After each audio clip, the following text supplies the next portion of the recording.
I'm going to read three poems from a chapbook I'm putting together, and I'm really embarrassed and mad at myself because it's still in its infancy or intermediate stages at most, and I've been working on it for a long time.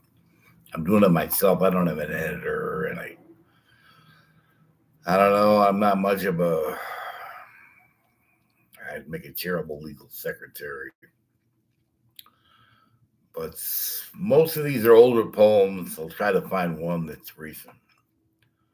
This is something of, it's not exactly a love poem, but it's thoughts on a love affair. Colored by number, forever pursuing the leftover angles of prayer and work. I've tried to tell you, I can't make a living lost in this wilderness. I was armed with a penchant for having all the answers, but I always wondered about the life recorded in your pile of sketches. And memory tends to dwell on the closing of the door.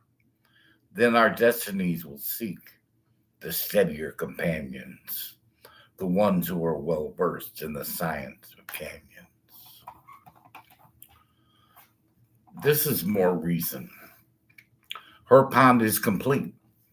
The mystery of faith doesn't miss a trick pursuing a hereafter. This is a body of water where the oil slicks still gleam, where dread commotion takes every turn near the shoreline, sounding like the reluctant speech spoken even though it's at high noon. In the lack of decorum, the girl lowers her fan. It's hiding her face with a brutal force. She has to hand over both of her earrings.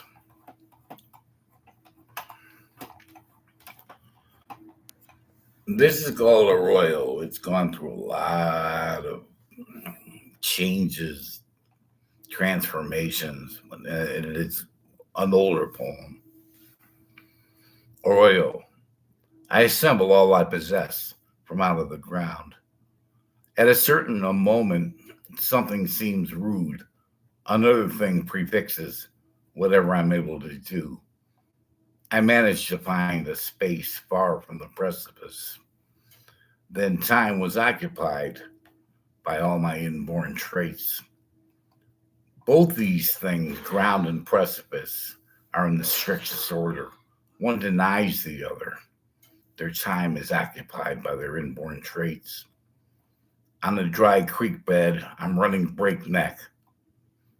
Fire takes hold all around me. I knew I'd wind up untouched in what's left of the green forest. I knew that I started the fire with the end of my cigarette, but I kept on working on a series of symbols. New codes, challenges popped through my mind. I bore out my wily escape, swift and jugular. Fires still burned around me, but I'm not burned. I'm flat on my back with both arms flapping.